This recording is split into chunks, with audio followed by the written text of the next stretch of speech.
ভিত্তিপ্রস্তর স্থাপন উপলক্ষে আজকের এই অনুষ্ঠানের সম্মানিত সভাপতি, মন্ত্রিপরিষদ সচিব, অন্যান্য সচিববৃন্দ, বিয়াম ফাউন্ডেশনের মহাপরিচালক, বিসিএস প্রশাসনের সার্ভিসের প্রবীণ এবং নবীন কর্মকর্তাবৃন্দ এবং সকল সম্মানিত উপস্থিতিবৃন্দ, আসসালামু আলাইকুম। Bangladesh institution of administration and management foundation BIAM 1991 সালের 29শে ডিসেম্বর যাত্রা শুরু করেছিল। 2002 সালের নভেম্বর মাসে এটি বিয়াম ফাউন্ডেশনে রূপান্তরিত হয়। আজ সেই ফাউন্ডেশনের ট্রেনিং কাম ডরমিটরি ভবনের উদ্বোধন। বিয়ামের প্রতিষ্ঠা থেকে শুরু করে আজ পর্যন্ত অগ্রযাত্রার দিন তারিখগুলো প্রমাণ করে দেশ এবং জনগণের স্বার্থে বিএনপি সরকার বরাবরই একটি সুদক্ষ এবং প্রশিক্ষিত জনপ্রশাসন দেখতে চেয়েছে এবং দেখতে চায় ভবিষ্যতে। সুতরাং আজ বিয়াম ফাউন্ডেশনের ট্রেনিং কাম ডরমিটরি ভবনের ভিত্তিপ্রস্তর স্থাপন কেবল একটি ভবনের ভিত্তিপ্রস্তর স্থাপনই নয়, বরং এটি প্রশাসনিক সক্ষমতা উন্নয়ন, প্রশাসনিক নেতৃত্ব গঠন এবং মানব সম্পদ বিকাশের একটি দীর্ঘমেয়াদী রাষ্ট্রীয় অঙ্গীকারেরই প্রতিফলন। আজ যে ট্রেনিং কাম ডরমিটরি ভবনের ভিত্তিপ্রস্তর স্থাপন করা হচ্ছে তা ভবিষ্যতে প্রশাসনিক নেতৃত্ব গঠনের একটি গুরুত্বপূর্ণ মাইল ফলক।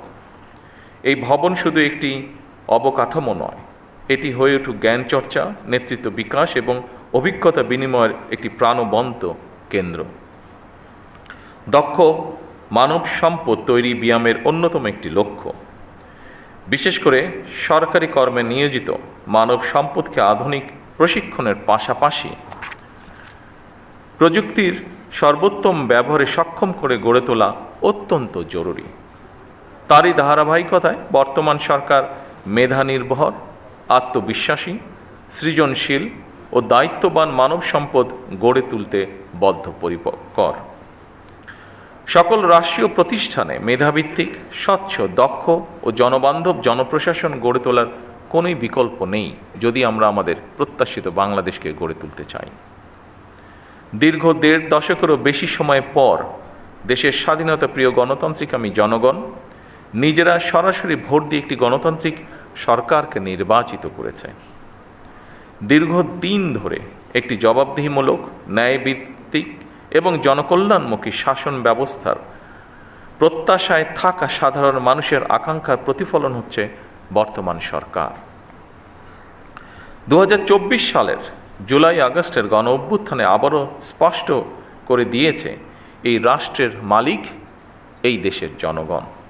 সুতরাং জনপ্রশাসনের কর্মকর্তা হিসাবে রাষ্ট্রের মালিক জনগণের স্বার্থ এবং কল্যাণ নিশ্চিত করা আপনাদের প্রধান দায়িত্ব। সম্মানিত উপস্থিতিবৃন্দ, আমি আশা করি বিয়ামের কারিকুলাম এবং প্রশিক্ষণ পরিবেশ দেশের বিভিন্ন প্রান্ত থেকে আগত কর্মকর্তাদের পেশাগত দক্ষতা, সমস্যা সমাধানের ক্ষমতা এবং উদ্ভাবনী চিন্তাকে আরও সমৃদ্ধ করবে। আধুনিক প্রশাসনে দক্ষতা মানে শুধু নিয়ম জানা নয়, বরং প্রযুক্তির ব্যবহার, তথ্য বিশ্লেষণ, দ্রুত সিদ্ধান্ত গ্রহণ এবং জনসেবায় সৃজনশীল দৃষ্টিভঙ্গি।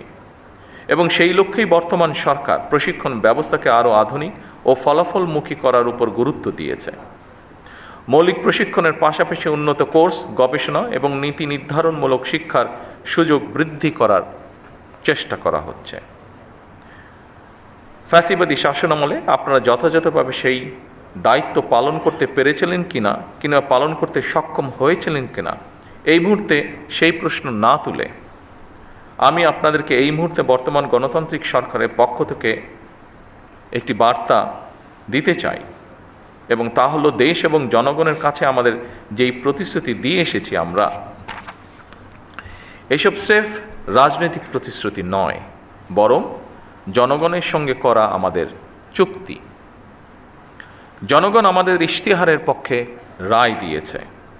সুতরাং বর্তমান গণতান্ত্রিক সরকার নির্বাচনী ইশতেহার এবং জনগণের সামনে স্বাক্ষরিত জুলাই সনদের প্রতিটি দফা প্রতিটি অঙ্গীকার অক্ষরে অক্ষরে বাস্তবায়ন করতে সরকার বদ্ধপরিকর। আমি আশা করি আপনারা আপনাদের মেধা ও যোগ্যতা দিয়ে জনগণের কাছে দেওয়া সরকারের প্রতিটি প্রতিশ্রুতি দক্ষতার সঙ্গে বাস্তবায়ন করতে ভূমিকা রাখবেন। জনগণ আমাদের উপর যে আস্থা রেখেছে সেই আস্থার মর্যাদা রক্ষা করতে হলে প্রতিটি ক্ষেত্রে স্বচ্ছতা, জবাবদিহিতা এবং নৈতিকতার দৃঢ় চর্চা নিশ্চিত করা প্রয়োজন। সম্মানিত সকল উপস্থিতিবৃন্দ, আপনারা রাষ্ট্র পরিচালনার সর্বোচ্চ প্রশাসনিক স্তরে অবস্থান করছেন। আপনারা যে দায়িত্ব পালন করেন তা কেবল নথিপত্র পরিচালনা বা প্রশাসনিক তদারকির মধ্যেই সীমাবদ্ধ নয় অবশ্যই, বরং আপনার রাষ্ট্রযন্ত্রের কার্যকারিতা, ধারাবাহিকতা ও স্থিতিশীলতার প্রধান ভিত্তি। একটি শক্তিশালী, জবাবদিহিমূলক, আইনসম্মত এবং জনবান্ধব রাষ্ট্র ব্যবস্থা গড়ে তোলার ক্ষেত্রে আপনারাই হচ্ছেন সেই মূল চালিকা শক্তি, যাদের পেশাদারিত্ব, দক্ষতা, নৈতিক দৃঢ়তা ও প্রশাসনিক প্রজ্ঞার উপরে একটি জাতির উন্নয়ন বা ভাগ্য নির্ভর করছে। আপনাদের প্রতিটি সিদ্ধান্তের প্রভাব কখনো একটি পরিবারে, কখনো একটি অঞ্চলে, কিংবা কখনো পুরা জাতির উপরে পড়ে। সেই কারণে আপনাদের দায়িত্ব স্রেফ প্রশাসনিক নয়, বরং অত্যন্ত গুরুত্বপূর্ণ নৈতিক এবং সাংবিধানিক দায়িত্ব। উপস্থিতিবৃন্দ, বর্তমান সরকার মেরিটোক্রেসির বাংলাদেশ বিনির্মাণে প্রতিশ্রুতিবদ্ধ। রাষ্ট্রযন্ত্রের নিয়োগ, বদলি, পদোন্নতির ক্ষেত্রে মেধা, সততা, সৃজনশীলতা, দক্ষতা এবং অভিজ্ঞতাই এইগুলোকেই আমরা প্রধান বিবেচ্য হিসাবে গ্রহণ করতে চাই। স্বচ্ছতা ও দ্রুততার সাথে শূন্য পদে সরকারি কর্মচারী নিয়োগ, প্রশাসনিক সংস্কার কমিশন গঠন, শক্তিশালী পাবলিক সার্ভিস কমিশন গঠন এবং বেসরকারি সার্ভিস রুল প্রণয়ন সহ সর্বত্র প্রশাসনিক কাঠামোর কার্যকারিতা এবং জবাবদিহিতা নিশ্চিত করতেও সরকার দৃঢ় প্রতিজ্ঞ। সম্মানিত উপস্থিতিবৃন্দ, বিশ্ব এখন আর্টিফিশিয়াল ইন্টেলিজেন্সের যুগে প্রবেশ করেছে।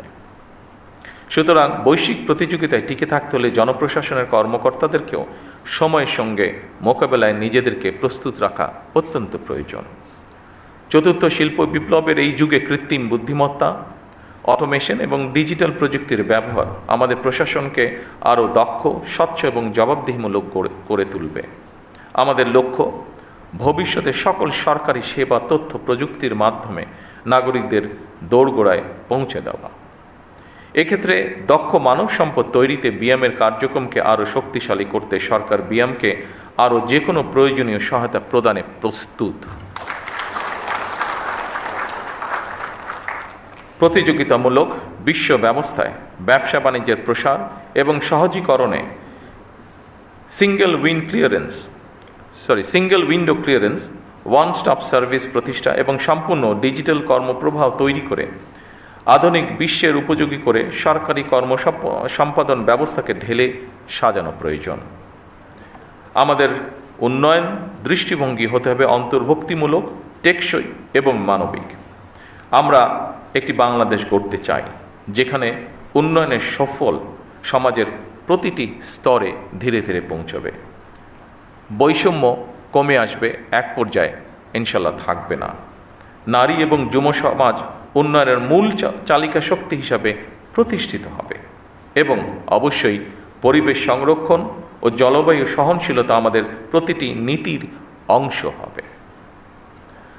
সম্মানিত সকল উপস্থিতিবৃন্দ, আপনারাই নীতি নির্ধারণ এবং নীতি বাস্তবায়নের মধ্যে সেতু বন্ধন।